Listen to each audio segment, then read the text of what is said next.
Contrary motion scales. This video is for F major.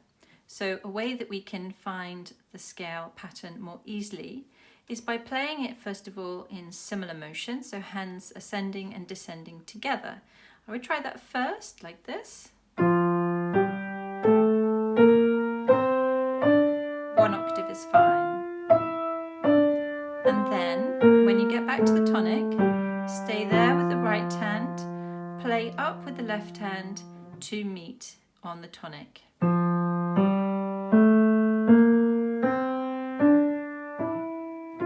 Now this way you should have a very recent muscle memory of the shape of the scale, or indeed still have your fingers in that position. At the moment the left hand's just on the white keys, so that's fine, but in more complicated scales you will still have the shape. And then from this point you can try taking it 1 octave. 1, 2, 3, left thumb under to continue with the same fingering you just used. Line up.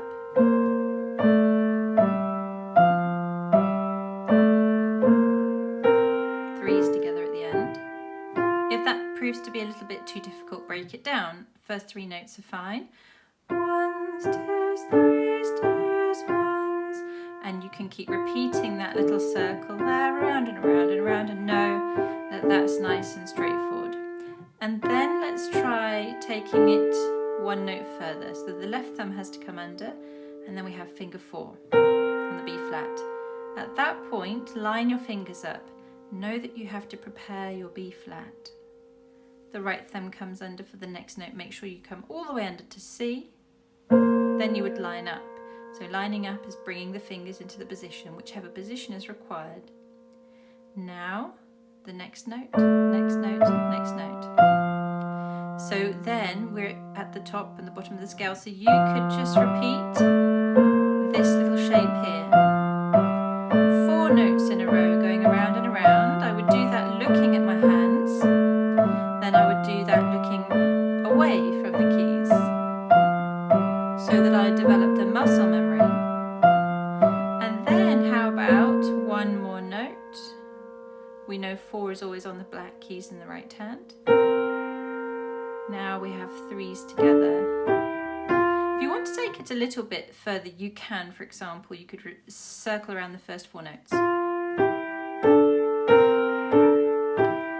In this instance, the right hand stays the same position, but the left thumb goes under. And how about 1 more note?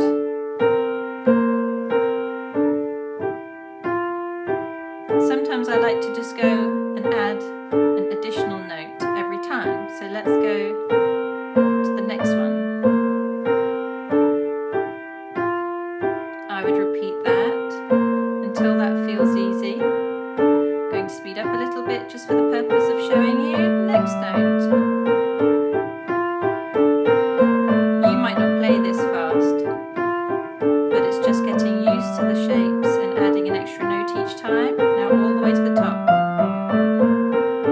By this time you should have been developing and feel more secure with the muscles. You can then reverse that process. You can start here and go back. Maybe 1 more note. You would do this slowly though, and come back together whenever you feel easy. And then remember that you will then go out to an octave, and it is exactly the same muscle memory. So really try to lock into it being the same pattern as you head out in the next octave. Exactly the same pattern. Break it down into those tiny moments and repeat. Then you'll want to practice going all the way out and keep going to 2 octaves. Then you're going to want to practice on its own, just coming back together. You'll want to do that lots and lots and lots and lots. For some reason it feels difficult, but break it down and then you'll realize you've got those patterns and the muscle memory there. All right, so I hope that helps with finding your contrary motion for F major.